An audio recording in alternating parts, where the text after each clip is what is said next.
Welcome to Local History, Legends, and Lore. I'm Julie Lugo Cerra, your host, and today our guests are Fern Cripe and her husband, Russell Cripe. Welcome to our show. Thank you. Thanks for coming back, actually, because we've already spent a little time talking to the two of you about your early times in Culver City. I'm glad that you would join us again, though, because Fern, your father was quite a legend, and we want to get to know him through you today, if we can. Mm-hmm. One of the things that we assembled between the two of us is a group of wood carvings, and I have to be careful how I say that. Am I right? We don't say wood. Correct. They are wood carvings. Okay, all right. So my father said. Not wood sculptures? No way. Okay, the man said wood carvings. All right. And so we have a bunch of them here on the table, and we'll talk a little bit about them individually later. First of all, Fern, tell me about your dad's early life, his beginnings. Oh, my dad was adopted. And my dad was born in Little Rock, Arkansas, and his mother was very frail. And his father was a railroad man, and he traveled constantly. And because of her illnesses that she had, for some reason they got involved with a family called Jennings.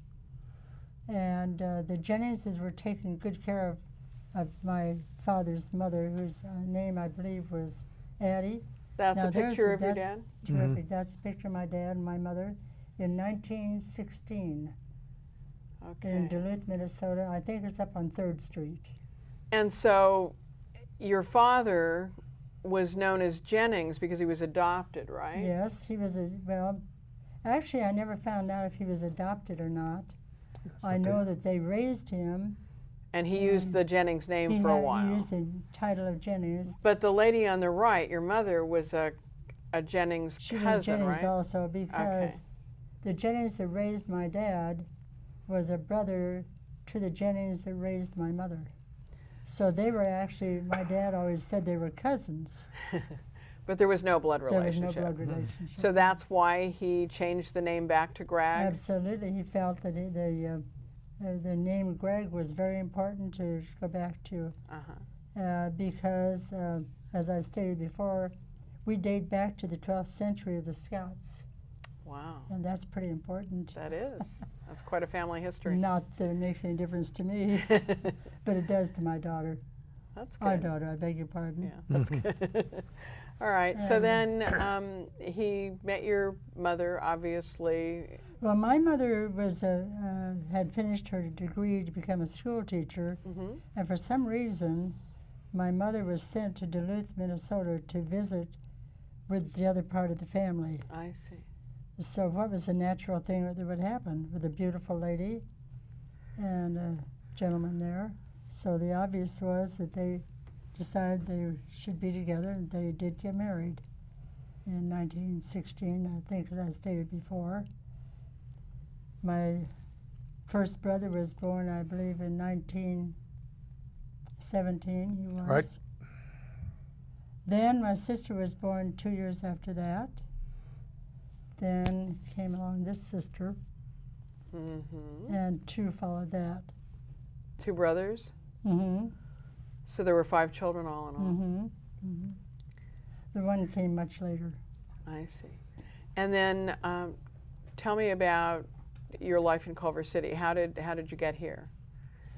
Well, we were renting a house in Mar Vista, which I so stated before was 12,225 Pacific Avenue.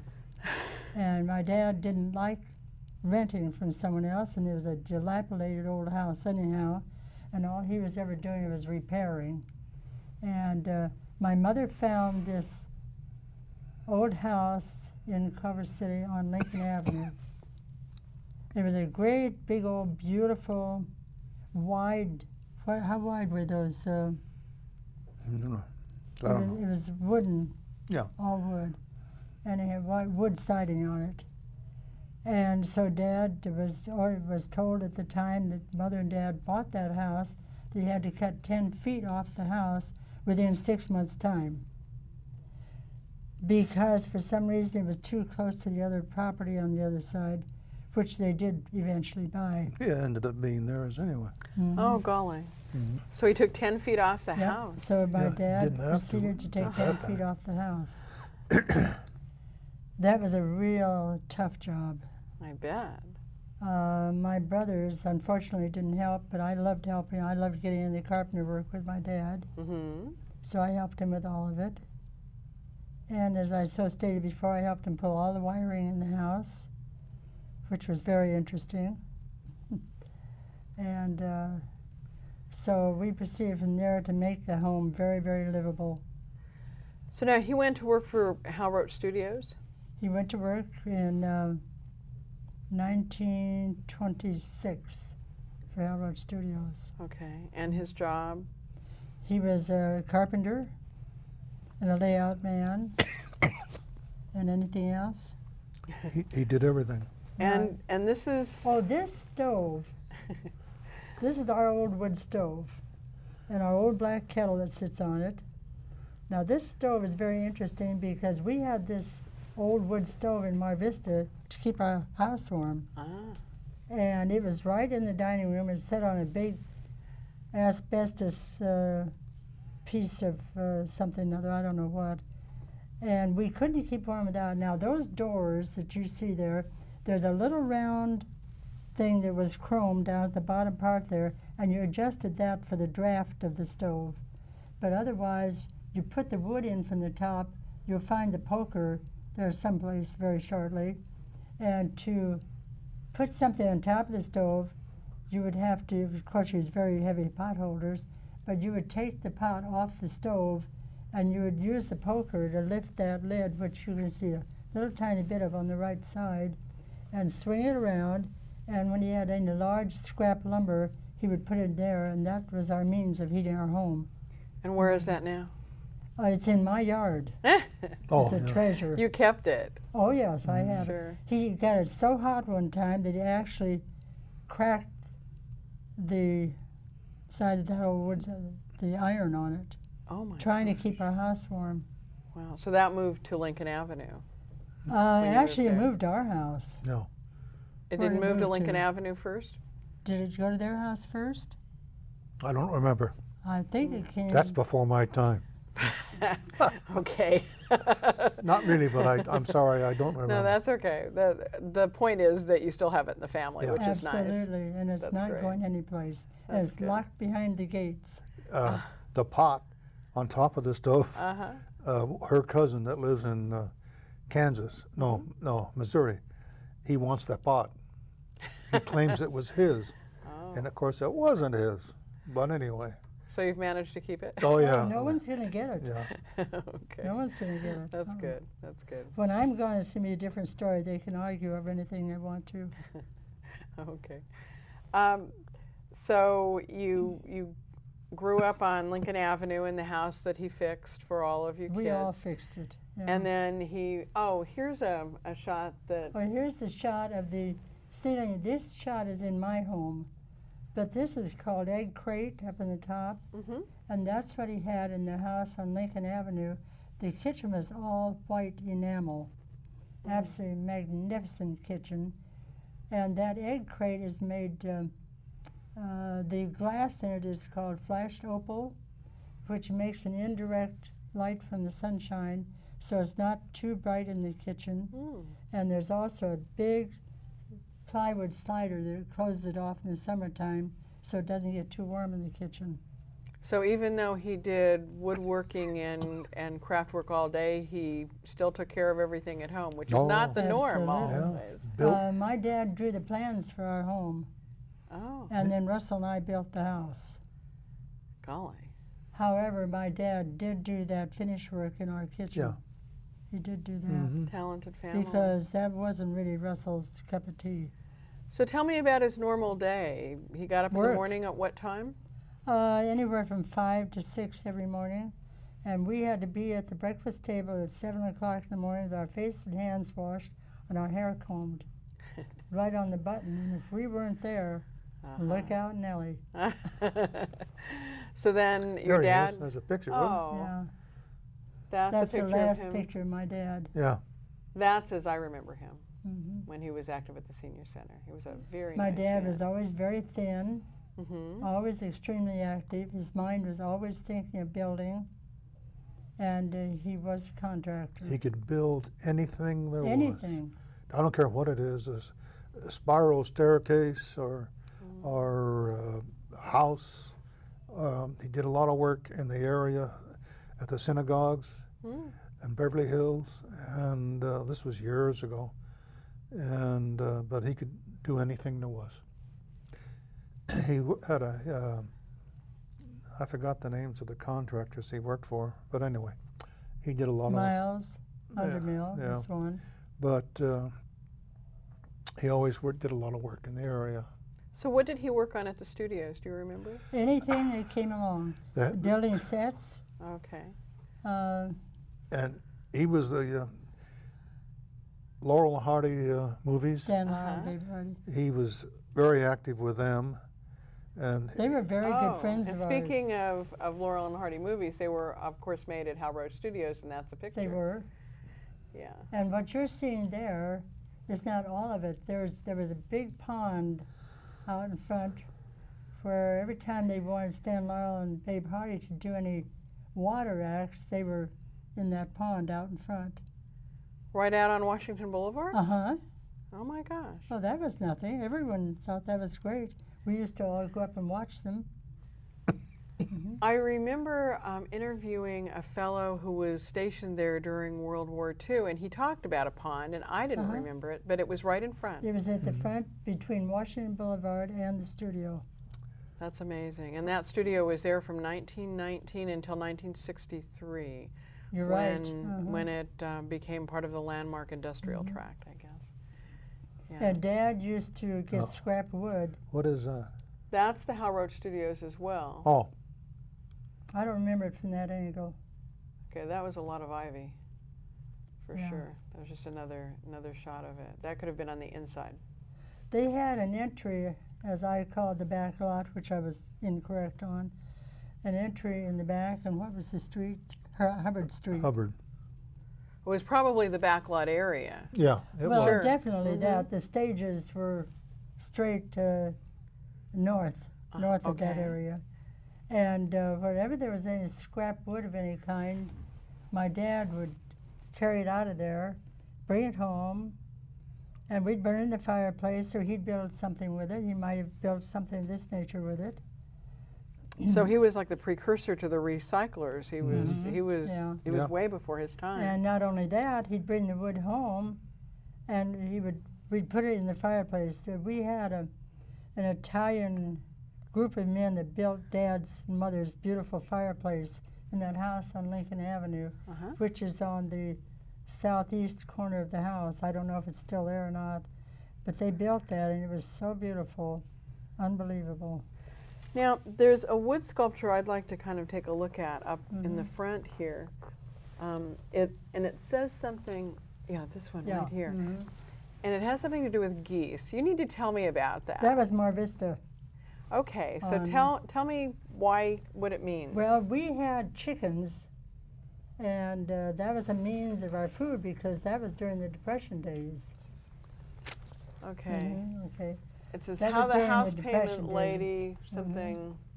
And so Mother raised chickens. And you know, we had to cater to a lot of special people in the studios in order for my dad to keep his job. That's how life was, as we all know. That's life cycle sometimes. It says how the house payment lady collector learned that geese can be dangerous. Well, My I'll tell you ma how always knew. dangerous they can be. Yeah? We had these chicken pens or chicken coops in the back of the lot next to the alley in Mar Vista, and people would try to come over the fences. This is how desperate people were for food. They would try to come over and get into the chicken pens and steal the chickens. Oh. And so Mother and Dad had this gander. And I want to tell you something. You didn't fiddle with this gander. Someone come in our yard, and that gander spread his wings out, and he put his head out, and he was after them just like that. Oh. And they didn't come in our yard. So every time someone would come out near the chicken coops, he would start raising Cain. He had the freedom of the whole yard. But people knew they didn't dare monkey with that gander, and I think that's where Dad's story came from about this gander. So that was the lady who collected the rent at one time? She must have gotten into trouble? No, that was a man. I don't remember okay. his name. They lived across the street from us. Well, that's one of the Gila pieces. Grease, who collected the rent. Oh, okay. Yeah. These wood carvings, some of them, the ones that I brought from the city collection, that's one of them, were all donated by your dad through his will to the city of Culver City. And a lot of them have to do with the movie industry.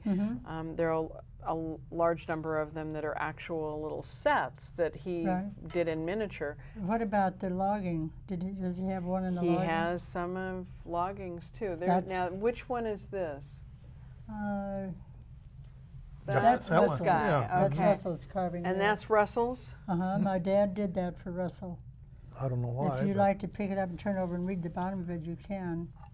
Well, we I just knew lost that our was in half. canteen, but that's okay. We'll get it. Careful with his hand Hand-carved, there. okay, hand-carved by Robert Cragg for son Russell, Christmas 1973. Me and my burro are on our way, on our last ride. We're headed for the promised land. Oh, that's great. Upon the Jordan side, Robert. That's wonderful. He made that especially for Russell. Yep. Now, do you want to talk about this also?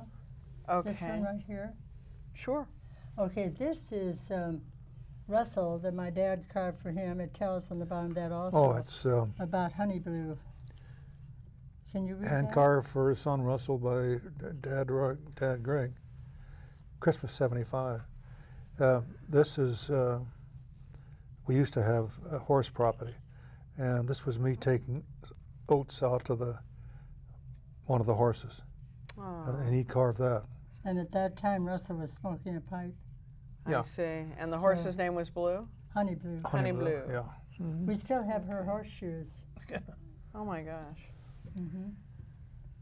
Okay, and then This is a little dog that my dad made. This is made of balsa wood, almost the lightest wood that you can find anywhere, I believe, in the world.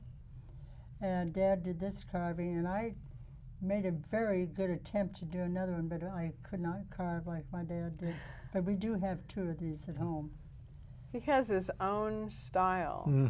Definitely. This doesn't look like his style. He never used to carve anything like this. Never. I don't know when he started that. This he must have done after he left Culver City, because he moved to Arizona, from Arizona to Virginia, and back to Ohio, and then Arizona, Virginia. Ohio, and back and forth. So, but I That was a new style he that picked up. must have been a Because new everything style. is laminated in it also, as you can see.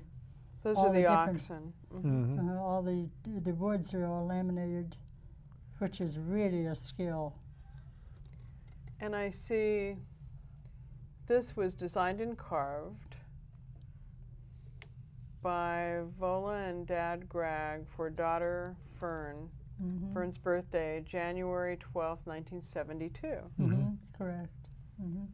That is how I wore my hair in those days. She used I've got lazy now and don't do it that way anymore.